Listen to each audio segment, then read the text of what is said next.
Somewhere between California and Hawaii, a single-engine Cessna makes its way over the Pacific. The flight is 16 hours of open water. No land, no backup, and no margin for error.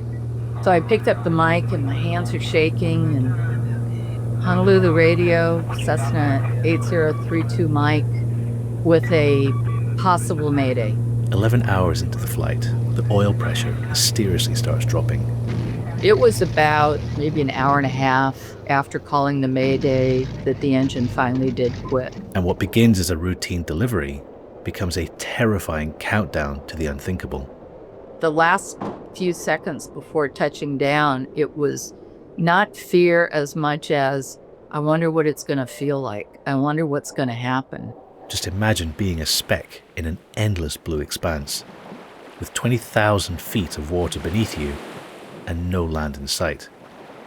What happened next with the crash, the escape, and the night alone in rough seas is one of the most extraordinary survival stories I've ever heard. 1, 2, 3, 4.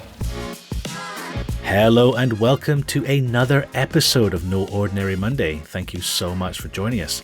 I am your host, Chris Barron, and each week I sit down with a guest whose job is far from ordinary. We explore how they got there, what it's really like behind the scenes, and then I ask them to relive the single most unforgettable experience of their career. Now, before we dive in, a super quick reminder about the new listener story segment that we have coming very soon. I want to hear your weird and wonderful job stories. So stick around at the end of the ep to find out how that's going to work and how to send them in.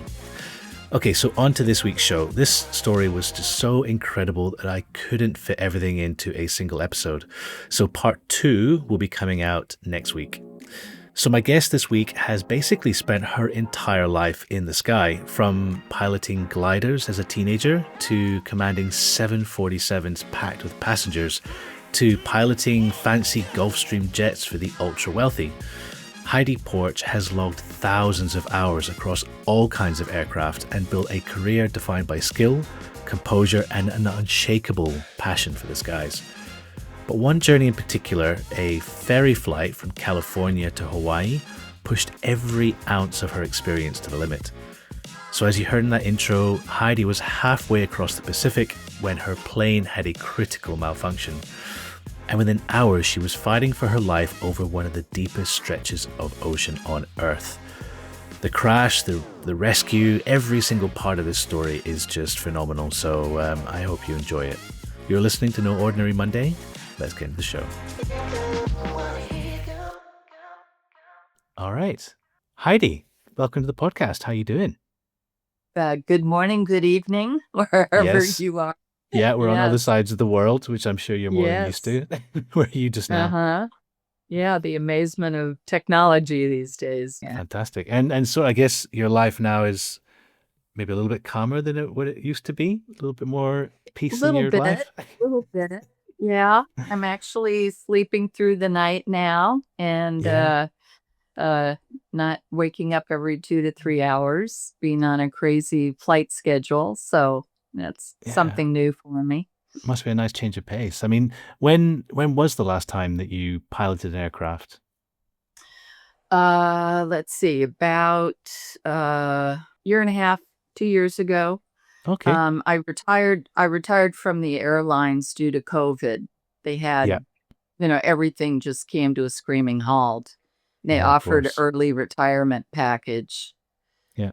This was with Delta Airlines, so I took the early out, but then I got a job flying a business jet for a wealthy Nice. couple, a Gulfstream. So I flew that for just shy of 2 Ooh. years. Oh, that Yeah. must have been nice. Is that like, Yeah, I guess you're, yeah. it's like the comparing flying a school bus and then flying like a Ferrari, and then like driving a Oh, Ferrari or yeah. something. It was a rocket. I remember the very first takeoff on it, and I had to deadhead or get transportation up to the Lake Placid area. There's a little airport up there, and showed up and met the other pilot. And she said, Heidi, you want to do this takeoff? And I said, hell no. I want to watch first. Yeah.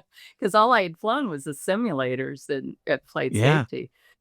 And I'm sitting there and we take off, and I don't even remember saying this, but I went, holy crap. It slammed me back into my seat. It it was a rocket ship. It was really, because I'm used to 747 that just lumbers down, and you're going the same speed, but Yeah. it's so massive you don't get that feeling Yeah. of speed. So That huge it was quite acceleration. different. Took some getting Amazing. used to.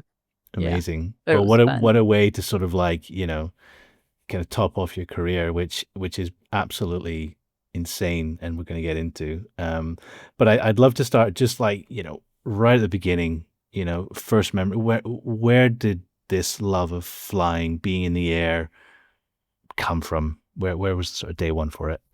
From my father, who, when I was very small, he owned a Cessna 170, and we would fly on the weekends, and he perched me on top of some phone books so I could look out the window. And of course, I couldn't reach the rudder pedals anymore, but Yeah. he would take care of that for me. And he sold it when I was, I think, 7 years old. But that was the start of it. And then we took a airline flight from California to Michigan, and I was fascinated, by a big airliner. Yeah. And I saw during the flight, they were stewardesses back then.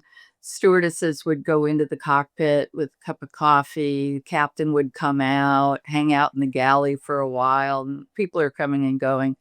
And I told my dad, I go, "Oh, I want to be a stewardess when I grow up." And it was, why? And I said, oh man, you get to serve drinks and meals, and you get to drive the airplane, and you get to see neat places. And he goes, no, they don't drive the airplane. And I said, well, yeah, I saw them going in and out of the cockpit. He goes, no, no, no, just the pilots fly the airplane. I go, okay, all right, I'm going to be an airline pilot. And Yeah. I never changed my mind. That was it. It chose me, I think. And So that was age. You said age about age 7 or something, or yeah, younger. five in there. 5. I Yeah. mean, And there were no female airline pilots back then. yeah, I So can imagine. But I yeah. mean, even having such a such a strong pull towards a career at that early age. I mean, I didn't know what I wanted to do till I was 24. Like Yeah. maybe it's strange to say it, but like you're so lucky in some ways to know so early on, and you just basically can spend everything you do up until that point. It's like I know where I'm going. Hmm. Did it feel that way at the time? I was very focused, and I think I was very lucky to have parents that supported me, Yeah. because they easily could have said, no, Heidi, women don't fly for the airlines. And, they could have squashed, my dream real quick. Um, but as I got older, they said, well, that's a great goal, but have something to fall back on, Yeah. Heidi, because maybe a medical situation will come up where Mm, you can't, true. because back then you had to have 20/20 uncorrected vision. Yeah. It's just one thing. So I kept that in mind, and I took drafting. I was interested in architecture and that. So I always had something I could fall back on, but my main drive was flying and getting an airline job. I guess, yeah. So you wanted to be a commercial airline pilot from a young age. And what, what was it? Do you remember what the feeling was? Like, you obviously being in the air, like, can you describe that sort of, what was it that pulled you so strongly towards that career? Well, initially, yeah, just being in the air, Yeah. absolutely loved it. There's nothing like it. Um, it's totally different than sitting in the back of an airliner looking out a side window, unless you see it, all around you in the front, and going in and out of clouds. And, it's just beautiful, and seeing new places. And then as I got older, it was the lifestyle too. I Mhm. definitely wanted to be an international pilot and seeing the world, not sitting behind a desk 9 to 5, Monday through Friday. I like the idea of having a lot of time off, Yeah. Um, but there's trade-offs. As I got on with the airlines and I would see people who were married with children, it was a very difficult career, you Mhm. know, being away from family for so long and all of that. So, there are trade-offs, but I just like the idea of the lifestyle and the thrill of just flying something that large. Really. Getting it off the ground is pretty amazing. The first time I flew a 747 and we were taxiing first. And of course, you go to simulator training and school for like 6 weeks. And then the first time you're behind the controls, it's full of passengers, you know, but you're with an instructor, Yeah. captain, so you're totally supervised. Um, but that first takeoff is just indescribable. It's just magical.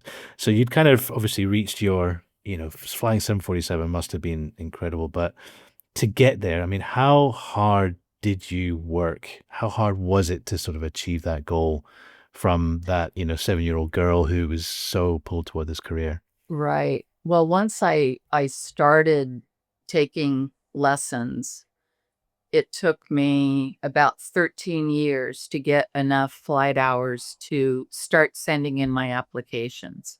So back then, the typical progression would be you go to the airport, go to a flight school in airplanes, take lessons, get your private, then get your commercial so you could have a job flying, Hmm. get your flight instructor rating.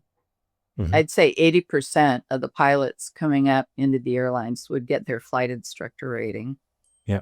Then your multi-engine rating. Hmm. And somewhere in there, your instrument rating, so you could fly and land airplanes in bad weather. In saying that, that's a typical route in, you get your private, you get commercial, you get your instrument, all those kinds of things would be a typical way in. Most pilots would do that, but you didn't necessarily have the most typical way into to that, did you? Right, right. I had planned on, I mean, I got I started in gliders and sailplanes, which is a little unusual.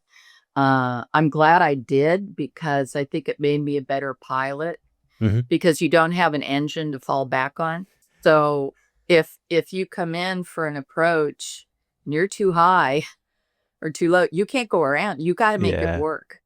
Yeah. So that was good. And it's just the basics of flying. You understand lift and um, cloud formations and what you can expect by flying close to them. And Hmm. if the wind is strong and you're coming up on a mountain ridge, where's the turbulence going to be?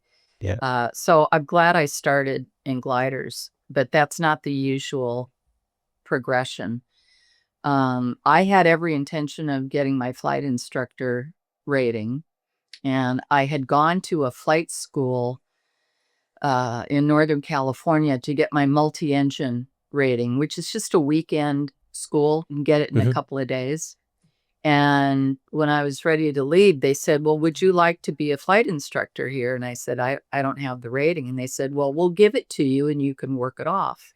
I Hmm. said, great. Okay. Wow. So I had planned on moving up there. And a week before that happened, I was offered a job for this company at the local airport where I lived called Transair. And they were an outfit that would deliver single engine airplanes mostly from the factories in Wichita Hmm. out to California.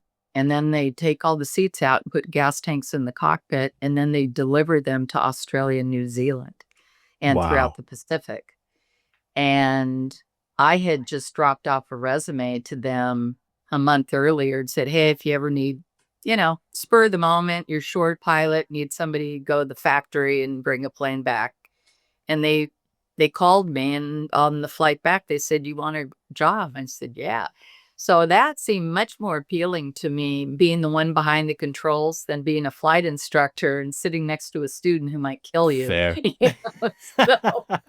So I know what I that- put my instructors through. I was about to say that's your trust. Your trust level is clearly you trust yourself. Yeah.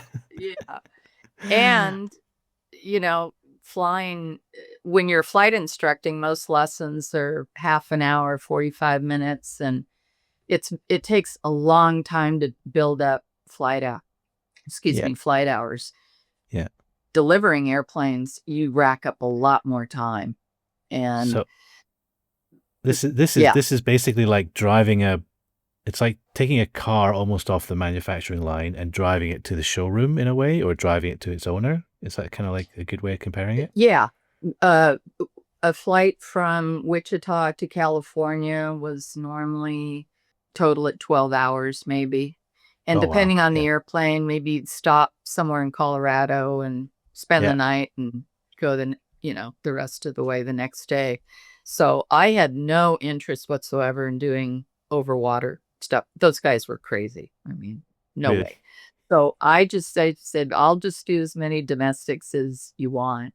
Yeah. And over the course of, 6 months, and I saw the preparation that went into their flights, and I heard them talking about Pango Pango and Fiji and Ponape and Truck and all these places. And Get a bit and like I jealous. said, World War II is always very fascinating to Yeah. me. So I thought, I'll do it once just to say I've done it, and then that's it. And you either loved it or you hated it. And I absolutely loved it. So, yeah, we would fly anywhere from 45 to 55 hours in 4 days. So it would Oh be my like God. it would be like getting in your Corvette and in San Francisco and flooring it for 12 hours. No, you've got to floor it. Like drive it as fast as you can. So you're driving over 100 miles an hour, Oh my and then God. do that for 16 hours, and you'll be in Oh, Hawaii. jeez. And then you Yeah. do it again the next day for 17 hours down to Samoa. And you just keep doing island hopping basically across the entire Island Pacific. Yeah. Oh Yeah. man. And you're basically, And that's- because I was reading in the book, like you got to drive these things at like high intensity on the engine to like season them or whatever you want to call it. Yeah, these were mostly brand new airplanes from the factories. So you need to break the engines in. Some of the planes we picked up only had 20 minutes on them. And that was a little tense. Well, I mean, you're picking up a plane that's you got 20 minutes of flight time. Someone's obviously checked it over, and you're potentially taking it across a 12-hour flight across open water across the Pacific. Like, how does does that like make you a bit nervous? Well, yeah. The worst aircraft pickups, there was one. Cessna had factories all over the Wichita area. And one of them was butted right up against McConnell Air Force Base. So there was restricted airspace around that. If you think of an upside down wedding cake, and you take off, you've got to stay very low for the first 3 miles, maybe only 200 or 300 feet. And then once you get beyond 3 miles now, you can go up to 500 feet. Yeah. So you're picking up an airplane with 20 minutes on it. You've got to stay at like 200 feet, 300 feet for the first few minutes. And you say, did the guy accidentally leave a rag in the gas tank? Or because if the engine sputters, you don't have much time. You're going down wherever you happen to be. So that was very tense. Jeez. But once you got away from that airport and you get some altitude, but on the flight from California or from Wichita to California, you're putting, 12 to 15 hours on it. By that time, when you landed, you'd take a hot oil sample Mhm. and we'd send it in for analysis. Mhm. So if it showed any metal shavings or anything Yeah. abnormal, we'd do a top overhaul on it. We'd fly it another 20 hours and then take it across.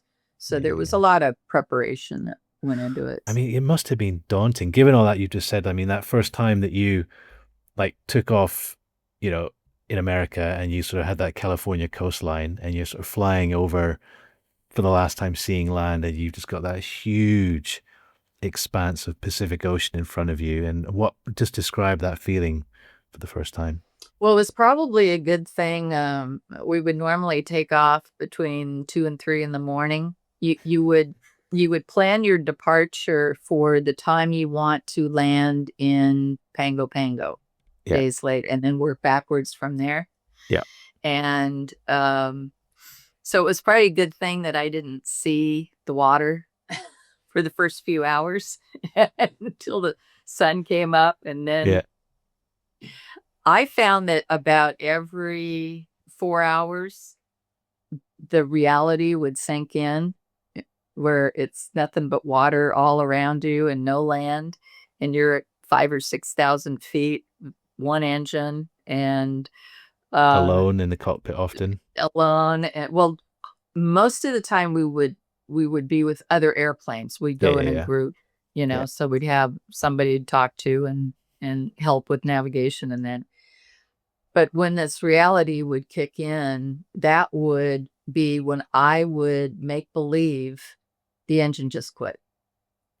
And so I'd put my life vest on, I'd mark my location, I'd do a fake radio call,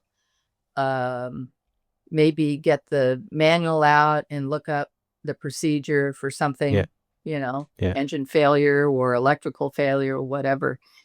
And I would time myself. And by the end of the trip, I could shave a couple of minutes off of that time. And it Oh, would wow. get you over that anxiety hump. And then I'd be good for another 4 or 5 hours. And I go, oh man, where am I? And that's not standard procedure. They don't recommend that you during a 19-hour flight that you sit and regularly do your procedures. Like, that's just you going, it's very practical, I guess, but you're also trying to keep yourself sane. Yeah. Most of the time it was very, boring, Back then I had a Sony Walkman, and I'd bring cassettes and I'd play, music. And except one time I was pretty punchy. I think it was a Doobie Brothers song. And I had the microphone in my hand, act like I'm singing. Well, I accidentally hit the transmit button, and it went out. And then I heard all this clicking on the mic and applause. And So what's the clicking? Is it clicking on the mic like other pilots sort of laughing or something? Is it? It's an acknowledgement when you hear a lot of clicking. Is it? And we would have a common emergency frequency, 121.5. And that way, if there are any airliners in the area or military or that, and you needed help or just needed, hey, did anybody experience turbulence at 30,000 feet or, whatever, you could talk. So you always had that radio tuned in. You normally had 2 radios installed in the airplane. So one would be on the emergency frequency, and one would be just a discrete frequency that you'd have with your buddies. And I thought I was actually tuned to that one. I wasn't, and I was on 121.5, and I'm you put singing the entire Doobie Brothers. And emergency as you're singing down the radio. Right. But most of the time it was just staring out the window, and then every half hour you'd be doing an engine monitor and keeping track of your airspeed and fuel consumption and talking to people. We get really bored. We'd fly formation with one another, for 20 minutes or so to break up the monotony. But it wasn't too bad. Well, I guess, the main one of the main things I like having people on to this podcast for is I ask them to sort of take us back and sort of recount and relive the sort of most unforgettable sort of experience of their career, the one that they can't forget. And I know, you've got an extraordinary story, if you wouldn't mind sharing that with us.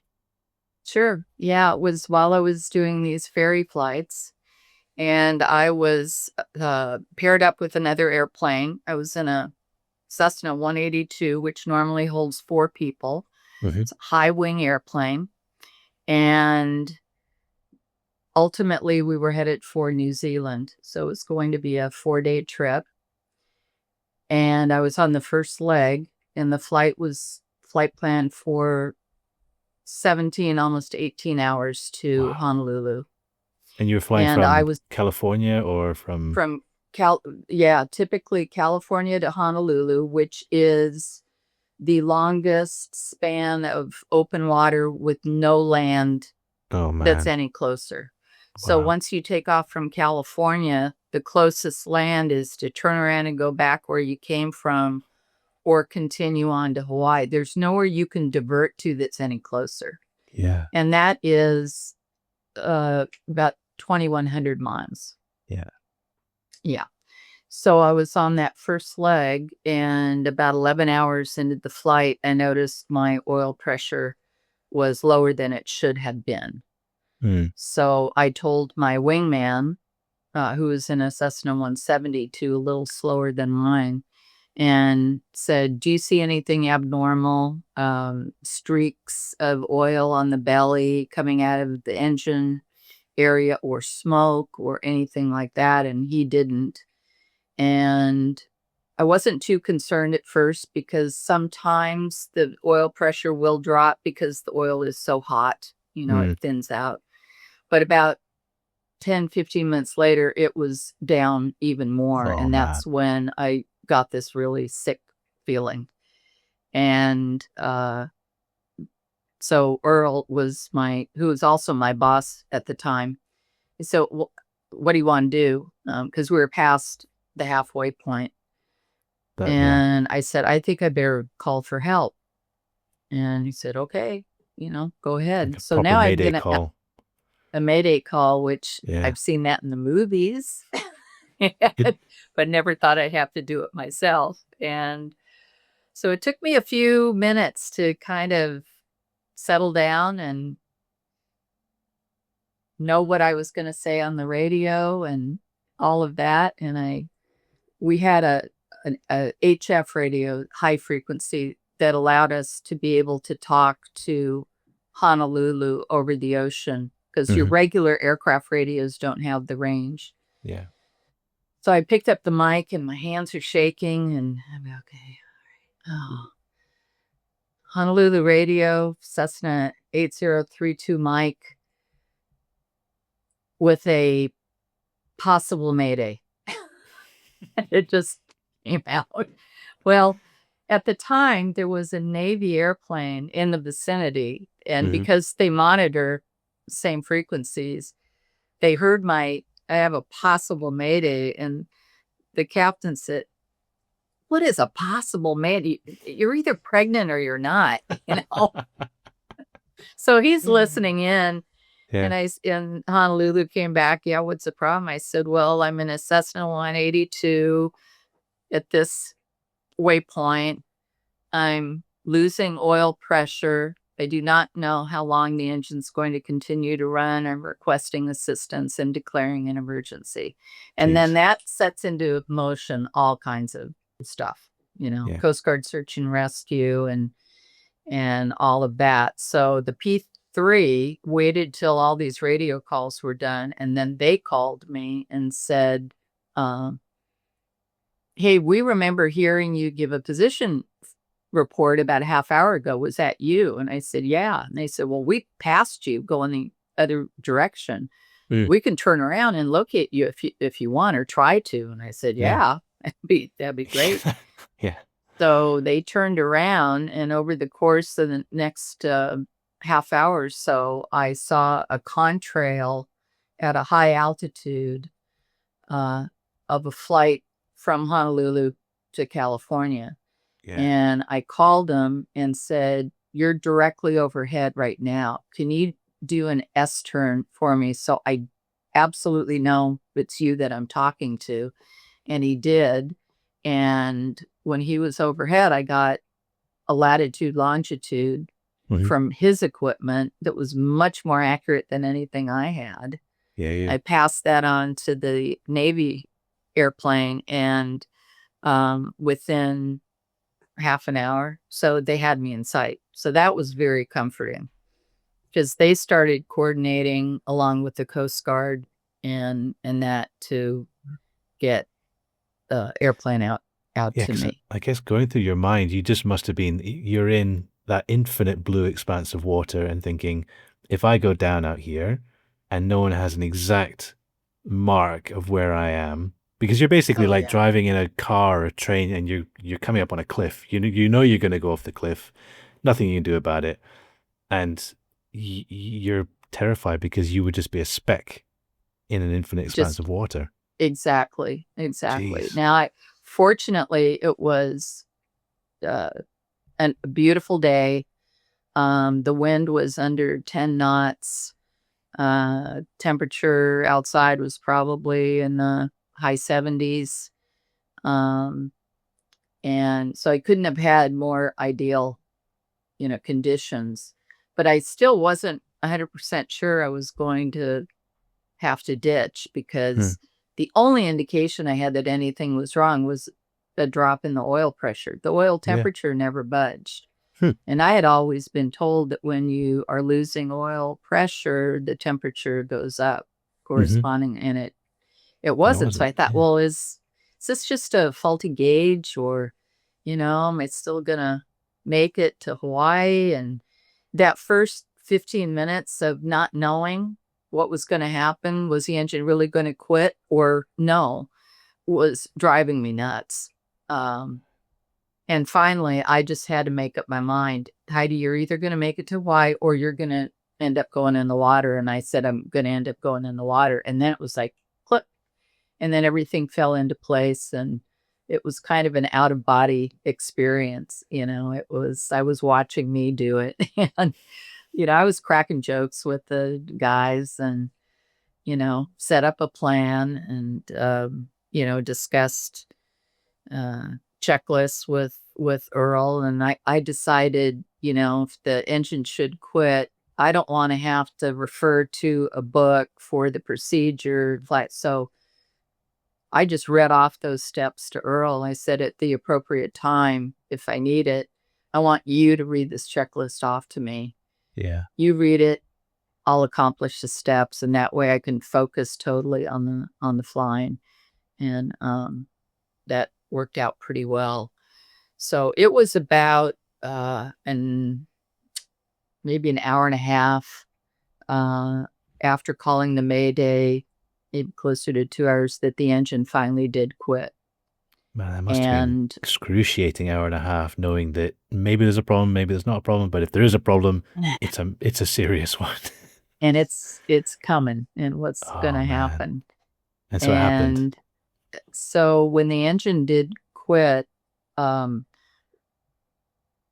very first thought was how beautiful it was out there. It's so strange. What? Because it's quiet now. Right. And you can really take in the surroundings, and it was so pretty. And then I was just in a glider. It wasn't A really an heavy airplane. glider, yeah. It was a glider. And I just reverted right back to my glider flying days. So I had full airspeed control.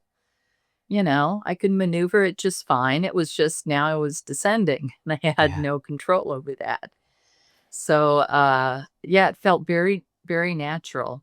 And I had worked up some procedures of my own that weren't in any book or anything. But my biggest fear of hitting the water was being knocked unconscious. Yeah. And in the cockpit for ferry flights, we would take out the co-pilot seat and the seats in the back, and they were gas tanks. Yeah. So to my immediate right was a gas tank right about here. Wow. And on top of that tank were the radios, extra radios, my flight bag, my life raft, and I'm completely blind off the right side. I could Yeah. only see forward and out the left. And so I thought, I'm going to pull my raft into my lap to use as kind of an airbag. Of course, they But don't in have order, airbags. Yeah. right. Yeah. But in order to have enough room in my lap for this big bundle, I Yeah. had to move my seat all the way back. Well, the further back you go, you can't see over the nose anymore. Yeah. So I'm blind off the front, I'm blind off the right. I've got the window to my left, but I can't reach the rudder pedals anymore. Yeah. And the rudder pedals are what give you control left and right. Yep. And I still had the control yoke, so I could control the wings and I could control the elevator, but not left and right. So the Navy guys were giving me advice on the best way to ditch, to hit the water. And they said, Heidi, you should stall the airplane in. And for those of you that don't know what a stall is, for a wing of an airplane to create lift, you have to have airflow going over the top of the wing and the bottom of the wing. And I won't get too technical, but that's imperative to create lift. Well, stalling is when you bring the angle of the wing up to a point where the wind can't go up and over the top of the wing anymore. It hits the bottom and your lift is dissolved. You have no So what airspeed as well, right? Yeah, and you're going very slow, very Yeah. slow. So when the wing stalls, at the point it stops flying, it just drops straight down. You're That's a basically like stall. a stone, like a rock. You're just going to fall. Yeah, Wow. yeah. And with no airflow over the wing where your ailerons are that control this, I could move the control yoke all day long and nothing would happen because Yeah. there's no airflow over the Yeah. control surfaces. Yeah. You're basically a So paperweight falling through the air. right.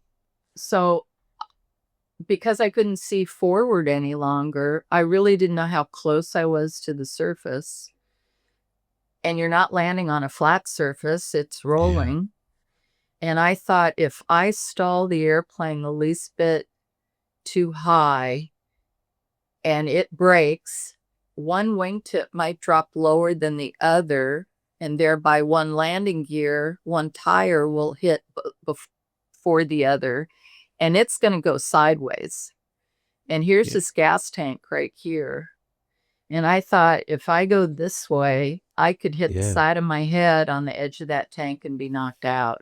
Yeah. So I told them I was not going to stall the airplane in and decided to do it's called full flap landing with just a few knots above stall speed. And that way, even though I couldn't have left and right control anymore, I still could control the wings, and keeping it level would hopefully make both landing gear touch down at the same time. And everything would go in a straight line. And I'd have the raft in my lap to protect me against hitting the windshield. Oh. And hopefully that would fingers crossed. work. Yeah. So that's what I did.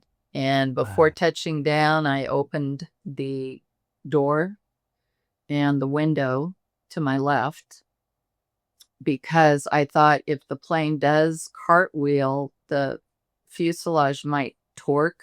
Yeah. And the door might not open. So then you're just I wanted trapped. it already open, but it worked out really well. The mains touched down and the whole plane bounced back up into the air, but it kept going straight. Mm-hmm. And then the nose grabbed and then it just flipped onto its back, but everything went forward. So it worked out really well. It must have been so surreal opening the door and like so unnatural, like, and seeing the tops of the waves, and it must have been bizarre. That was really bizarre because before, well, I'd never seen the water that close, and it was always within the bubble of my cockpit. So there's always glass between me and the water. But now with the door open, I could see in that crack, I could touch it. And it was, the last few seconds before touching down, it was not fear as much as I wonder what it's going to feel like. I wonder what's going to happen. It was just this overwhelming curiosity of, what's going to happen here. Did you think that And even in that moment you could die?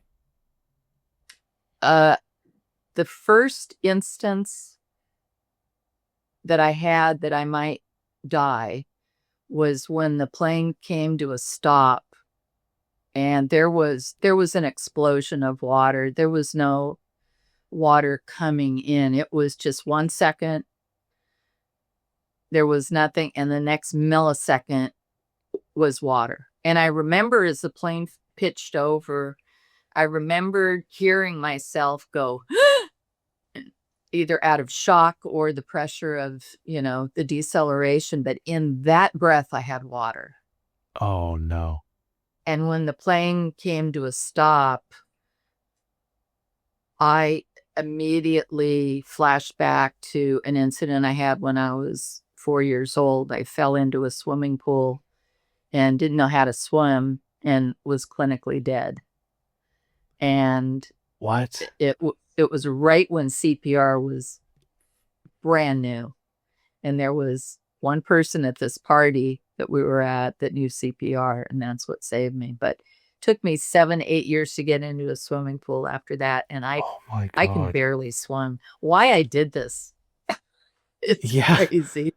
Like, It's, so the sensation of having water up my nose and down the back of my throat and all of that just took me back to that incident. And my thought was, this is it. I'm going to drown. again. And Oh man. yeah. Wow. And then I started having a mental argument with myself. Well, stupid, you're not going to have people pulling you out of this one, so get busy. And I Yeah. tried moving, and I still had my shoulder harness and seatbelt on. And so then I went down to undo the seatbelt, and my raft was gone. I thought, where'd the raft go? Well, it was just kind of floating there, and I was upside down. So, so and I've never been able to open my eyes underwater. I can't Yeah. do it. My mouth opens instead. I can't do it. I don't know why. But I knew there was a door on one side and a gas tank on the other. So I just took my hands like this and pushed, and this one hit the tank, and this one swung the door, and I just started moving in that direction. Yeah. And I was able to tell through my closed eyelids that I was moving in the right direction. Yeah. So, yeah. Oh my God. And then obviously, the plane's upside down, and luckily I guess it's floating for a second, and Yeah. then you've found the raft and what Yeah. happened So the nice thing about flying a high wing airplane is with it upside down, now it's a low wing airplane. So it gave me a platform to stand on. then? Yeah. And so I got up on the underside of the wing, and before hitting the water, I had taken there's a lanyard that you can pull out from a flap on the side of the raft bundle. And I tied that around my waist because I was worried, well, if the raft goes out the door, I'll still have a means of pulling it to me. So Yeah. that worked. So I inflated the raft, and there were problems with that. It started opening upside down. Oh, jeez. My Typical. raft is exactly the same type as what Tom Hanks had in Castaway. Okay. So Yeah. it had one tube and a floor. So it mattered which side was right side up. Yeah. And it was inflating upside down. And so I knew, and the way to correct a raft that's upside down is they have these 4 handholds on the underside of the raft, and you grab 2 of them and put your feet in the other 2, and then you throw yourself backwards with the raft on top of you. And they said, no way I'm gonna want to do that. Oh God, that And doesn't so sound as it fun. was inflating, I was flipping it to where it opened right side up. And then it was a matter of getting in the raft and then maneuvering back to the cockpit and getting my extra survival equipment in and all that, no problem. But the raft was kind of moving away from the plane. And so I had to jump in the water and dog paddle over to the raft. And before that, I had pulled the tabs on my life vest, and all that Yeah. happened was it unfolded, but it didn't inflate. Oh, And I thought, don't nothing's going right. don't worry about that now. Just get in the raft. So I tried getting into the raft, and I get halfway in, I get pulled back into the water. So I tried again, I get pulled back into the water. Well, I looked down and I could see that that lanyard was really long, and it was caught to the airframe somewhere, Yeah. and it was tangled around my ankle. So I get halfway into the raft, I'd take up the slack, and I get pulled back into the water. So I dog paddled back to the wing, got up on the wing, untangled my ankle. Now the raft is a little bit further away. Dog paddled back to it. I'm getting pretty tired. Yeah, I can And imagine. heaved myself up, tumbled into the raft, and thought, okay, finally, this is good. Well, then I tried maneuvering back to the cockpit, and I didn't have oars packaged in the raft. So I'd get couple of feet or something, and then I wouldn't go any further. I couldn't figure out what was happening. And then I heard this weird scraping noise, and I turned, and that lanyard was still caught to the airframe somewhere. And now it was pinning the raft against the rudder of the tail. And the rudder is made of corrugated aluminum, very sharp edges. And I just had this vision of someone popping a balloon. And inside the raft are packaged supplies. They're minimum, but you've got some supplies. And one of them was a knife. And so it's in a metal canister. So my hands were wet and everything. It took me a while to get the knife out, but I started hacking away at the lanyard and finally was able to cut it and immediately started moving away. So now I'm not attached to the raft anymore. And the only way I could go back and get supplies was if I jumped back into the water, swim, got it, and then go back to the raft again, hoping I could get in. And I decided, nope, I'm just going with what I've got in the raft, and that's that. So the plane, after about a half hour, eventually sank. Oh my God. And, And that's it- I mean, one of my fears is deep water, and that is you're in the middle of the Pacific Ocean, and it's like, do you have any recollection how deep that water is? Yeah, when I got home, we had this great atlas, and they had a map of the ocean floor. And I was right on the edge of there's a really long name for it, but basically it's the trough. Oh And man. so the water was over 20,000 feet deep where I was at. So, but it might as well have been 10 feet. I still wouldn't have I know. been able to.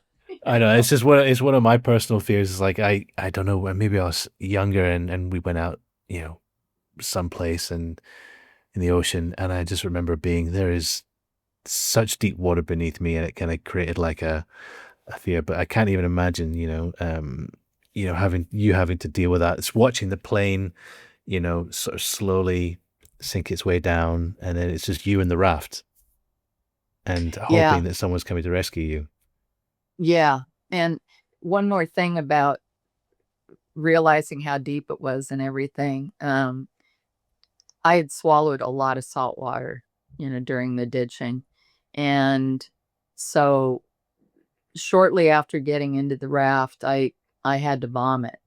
Yeah. And so I leaned over the edge of the raft and vomited. And that made me think about sharks. And, because I didn't know if I had any internal injuries or anything. Yeah. So after that, I emptied a bag of supplies that were in the raft, and I used that to get sick into. But looking over the side of the raft gave me such vertigo because the water is crystal clear, but it goes down forever and there was nothing you could focus on. So I couldn't look over the raft into the water because it was just I've got goosebumps at the very moment. Just that, even that, disorienting. because I can picture Yeah. it. That sort of, you look straight down into it, and it kind of has that sort of sunlight, Yeah. twinkling through it, and it just goes into this abyssal sort Goes of forever. blue. Yeah. Yeah. So, yeah, not for me. No. Wow. Yeah. So yeah, so you were obviously, trying to cope with the fact that you're now safe in the raft. You've got a little bit of supplies, but not much. And you luckily, I guess, you had, all that time, with the naval plane and the Coast Guard. You were in communications with folks, and you kind of given them as much information as you possibly could have. And then they're kind of hopefully putting, various procedures and stuff and rescue plans into place to try and find you. Because at the moment, you're literally just a tiny pixel on a vast, giant blue canvas. Right. Right. I knew I wouldn't have any communications with anyone once I was in the raft. Excuse me. So before the engine quit, I had told Earl, let's work up some signals so I can let you know how I am. And so when you call back to California and talk to my parents, you can tell them something. So I told him, if I get in the raft and I wave both arms to you, it means I'm great, raft's in good shape, keep going. Yeah. Because he still had to fly on to Hawaii before he ran out of fuel, Yeah. If I wave one arm, it means I'm banged up a little bit, maybe broken bone, cracked rib, but basically everything's okay. Keep going. Yeah. If I get in the raft and I don't wave my arms, it means I'm hurt badly and I don't know how long I'm going to last, and somebody needs to get in the water with me if I'm to survive. Yeah. And if I don't get in the raft, So the very first call my parents got, was Heidi's ditch. She's not hurt. Location's pinpointed. Help is on the way. Yeah. It just kind of answered all their questions. And yeah, and the P3, they were in touch with the Coast Guard, but the Coast Guard plane was already airborne on another mission. And so there was going to be about a 20-minute lag where the P3 had enough fuel to still make it home to California. But if they waited for the Coast Guard to show up, they'd have to shut an engine down. Wow. Well, they had already shut one engine down to conserve fuel. They'd have to shut a second engine down. And so they're debating what to do. This is before my engine quit. Yeah, And finally they said, well, Heidi, what do you want us to do? And I said, well, I know you guys want to get home, but I'd feel a lot better if you stayed till the Coast Guard plane has me in sight. Yeah. And then do that, which meant they'd have to go back to Hawaii, refuel, and then go to California. But they agreed, and so that worked out. So they dropped marker beacons to keep track of my position. The Coast Guard dropped me a 30-man life raft and a separate bag of supplies. But, I tend to believe things happen for a reason. And if I had not had that drowning incident when I was a kid, I would have died out there, because when they dropped the raft, the idea is you drop it upwind of your target, and there's a long rope from the bag of supplies to the raft. And as it drifts towards your target, all they have to do is grab that rope and pull in the raft, and then, they're all set. And they drop smoke flares to see what direction the wind is on the surface, so they know what is upwind. Well, the current was going the opposite direction, which they didn't know. What? So they dropped these supplies, and within 30 seconds, they could tell it wasn't drifting towards me. And they all said, she's dead. She's going to go for it. She's going to try and swim. She's not going to make it. Because anyone sort of not in their right mind, but anyone who's confident enough to go, oh, it's just over there, I'll just go and swim over and get to that better situation. Right. And they had been on enough other rescues where they said the top reason when they lose people in rescue missions is when they attempt to swim for something better and they don't realize how difficult it is to swim in open water. Yeah. And if the swells were 2 to 3 feet, so you're on the downside of a swell, and where are you swimming now? Where is your target? Yep. And they were dumbfounded that I didn't go for it. And they knew if I did, I wouldn't make it. And that was purely because of that incident when you were 4 and you almost died in a drowning. Oh, yeah. Wow. And I knew, I said, well, I'm okay where I'm at right now. And anybody else could probably make it, but I don't think so. I think I'll just stay put. So how, at that point there, how long did you think in your head, like, okay, I'll have rescue in an hour or 2. I'll be fine. I'll just sit and chill out here and whatever. What did you think? Well, this was 2 p.m. when I went in, and the last bit of information I had received was that they were going to dispatch a destroyer out of Pearl Harbor to come get me. Wow. And I was over 500 miles away from Honolulu. So I knew that it would be over 24 hours at least, because I estimated the cruise speed on a destroyer is 25 knots or something like that. I knew I'd be out there all night. And by the time the sun set, the weather was getting much worse.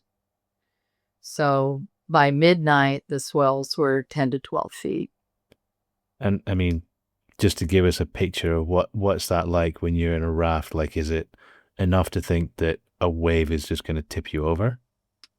Yeah, I thought about every third swell or something, there'd be water that would spray, into the raft. And I thought if it gets much worse than this, I'm probably going to capsize in half hour to an hour.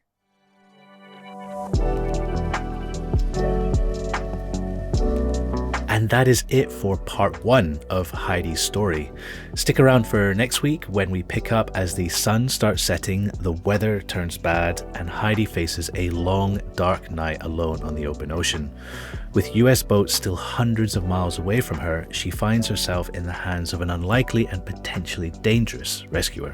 It's a gripping conclusion that you don't want to miss, so make sure you're following or subscribed wherever you get your podcasts. A huge thanks to Heidi for sharing her incredible story across these 2 episodes, and a big thanks to you all for listening as well. If you'd like to see more from Heidi, you'll find links to her book, Ditching the Sky, and her speaking work and all the details in the show notes of this episode, or on our website, noordinarymonday.com. And as always, you can find extra clips and visuals from this episode on our website or on our socials. We're on Instagram, LinkedIn, Facebook, and some others as well. Okay, so before I go, let's talk about the new listener story segment that I'll be introducing in the coming weeks. At the end of each episode, I will be sharing a short story from you guys. So this is your chance to share any funny, surprising, or weird or wonderful stories from your own working life. There's a couple of ways you can send your stories in. Number one, you can head to the website and click on the listener story page. And there you can either record a short audio message, which I'll just insert into the end of the episode, or you can just write your story and I'll read it out for you. Either way, you will get a shout out if you include your name. You can also email hello, HELLO, at noordinarymonday.com with listener story as the heading. And just to kick things off, at the end of next week's episode, I will be sharing one of my own weird and wonderful behind the scenes stories from my career in TV. So stick around or stay tuned for that. If you enjoyed today's episode, please do 2 really quick things for us. Click 5 stars and maybe leave a review, and tell a family member or friend. It really helps us grow the show and attract more extraordinary guests and inspires new listeners. And that's it. This show is produced, hosted, and edited by me, Chris Barron. Thank you so much for listening, and have a great Monday, everyone.